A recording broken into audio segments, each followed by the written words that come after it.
Hello friends, स्वागत है आपका मेरे यूट्यूब चैनल टेक मास्टर पे। मैं हूं दीपक अग्रवाल।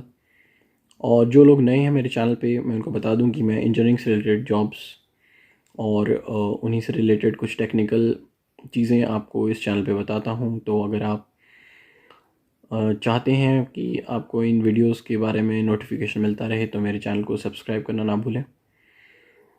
तो आज का वीडियो मैं टारगेट कर रहा हूँ उन उन जॉब सेक्शंस को जो लिटमस के थ्रू आती हैं और उनमें किस तरह से आप इंटरव्यू के लिए प्रिपेयर कर सकते हैं। तो मैंने पहले भी काफ़ी वीडियोस डाले हैं लिटमस के थ्रू, लिटमस सेक्शन पे, जो आप मेरे चैनल पे देख सकते हैं कि आप किस तरह से लिटमस के लिए प्रिपेयर करें, लिटमस क्या है। और लिटमस का एक्सेंचर ड्राइव के बारे में मैंने काफ़ी वीडियोस डाले हैं। तो अगर आप वो वीडियोस देखना चाहें तो मेरे चैनल पे जाके देख सकते हैं। तो आइए शुरू करते हैं आज का वीडियो। तो आप पहले तो ये समझ लीजिए कि जब आप लिटमस एग्ज़ाम देते हैं तो आपको एक पीएस स्कोर मिलता है। उस पीएस स्कोर से आप जो जॉब्स लिटमस पे आती हैं वहाँ जाके उन जॉब्स के लिए अप्लाई करते हैं। अगर आप उनकी क्राइटेरियाज़ या एलिजिबिलिटी को मीट करते हैं तो आपको शॉर्टलिस्ट किया जाता है इंटरव्यू राउंड्स के लिए। काफ़ी लोगों के सवाल थे कि क्या कंपनी में शॉर्टलिस्ट होने के बाद फिर से कोई रिटन एग्ज़ाम होता है। तो ये सोलली डिपेंड करता है कंपनी पे। अभी तो रिटन एग्ज़ाम तो नहीं हो रहे हैं, मगर कई बार वो लोग कोडिंग से रिलेटेड एग्ज़ाम्स कंडक्ट करवा देते हैं ऑनलाइन। तो बी रेडी फॉर दो सेक्शंस। काफ़ी लोगों के सवाल थे कि अगर वो कंप्यूटर साइंस या आईटी सेक्शन से नहीं है और वो किसी सॉफ्टवेयर बेस्ड कंपनी के लिए शॉर्टलिस्ट होते हैं तो उन्हें किस तरह से प्रिपेयर करना होगा। तो आपको बिल्कुल भी डरने की ज़रूरत नहीं है, क्योंकि उस केस में जो आपका इंटरव्यू होगा वो यू नो राउंड अबाउट आपके रिज्यूमे पे बेस्ड होगा। तो कोशिश कीजिए कि आप अपने रिज्यूमे को फर्स्ट या सेकंड पेज इस तरह से डिज़ाइन करें कि उसमें जो हाईलाइटेड पॉइंट्स हों उन्हीं पे क्वेश्चंस पूछे जाएंगे, तो आप उनमें वेल वर्स्ड हों। अगर आपने कोई सर्टिफिकेशन किया है और आप उसके लिए काफ़ी कॉन्फिडेंट हैं तो उसे कोशिश कीजिए कि उसे फर्स्ट पेज पे रखें, थोड़ा हाईलाइट करें ताकि इंटरव्यूअर आपको उसके बारे में कुछ पूछे। यूजुअली आपसे इंटरव्यू में आपकी प्रोजेक्ट्स के बारे में पूछा जा सकता है या फिर आपकी जो इंडस्ट्रियल ट्रेनिंग थी उसके बारे में पूछा जा सकता है। तो क्योंकि वो यूजुअली हाईलाइटेड पॉइंट्स होते हैं।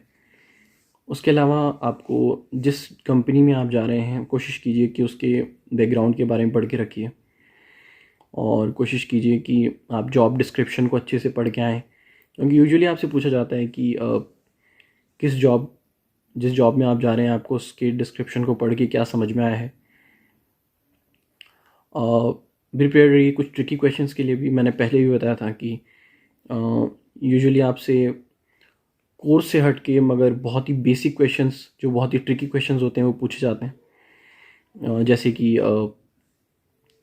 किसी कंप्यूटर को ट्रबल शूट कैसे करेंगे आप, जो कि आपकी जॉब प्रोफाइल से बहुत डिफरेंट क्वेश्चन है, मगर they want to check your IQ levels. और वहाँ अगर आप शुरुआत करते हैं कि मैं टास्क मैनेजर खोलूँगा and all, then they quickly going to reply कि भाई आपने हार्डवेयर तो चेक ही नहीं किया। तो इस तरह के क्वेश्चंस के लिए आप प्रिपेयर रहिए। उसके अलावा यूजुअली आउटपुट्स से रिलेटेड क्वेश्चंस नहीं पूछे जाते हैं, मगर अगर आप कंप्यूटर साइंस सेक्शन से हैं तो उसके लिए भी प्रिपेयर रहिए।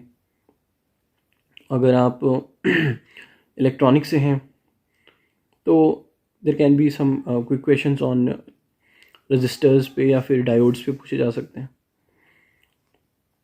उसके अलावा जो लेवल ऑफ क्वेश्चनिंग है वो काफ़ी इजी होता है as compare to other interviews. तो नथिंग टू पैनिक। अगर आपको थोड़ा बहुत बेसिक नॉलेज भी है तो आप इजीली इन इंटरव्यूज़ को क्रैक कर पाएंगे। और जो मैनेजर राउंड है वहाँ आपको कुछ चीज़ों का ध्यान रखना होगा कि वो आपको कुछ मैनिपुलेटिंग क्वेश्चंस पूछ सकते हैं कि जैसे कि आप नाइट शिफ्ट्स में हैं या फिर आप नाइट शिफ्ट में जाएंगे तो क्या आप कंपैटिबल होंगे उन सिचुएशंस के लिए। तो उनके लिए भी आपको कंपैटिबल आंसर्स देने हैं। और उसके अलावा नॉर्मल मैनेजर राउंड्स होते हैं, तो नथिंग टू वरी अबाउट।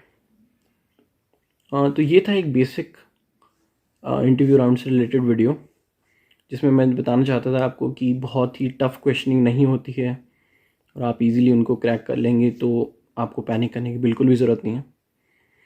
इसी सेक्शन में मैं एक और वीडियो जल्द ही अपलोड करूँगा, तो मेरे चैनल पे बने रहिए। चैनल को सब्सक्राइब करना ना भूलें, क्योंकि मैं नहीं चाहता कि आप वो वीडियो मिस करें। तो आज की वीडियो में बस इतना ही। Thank you.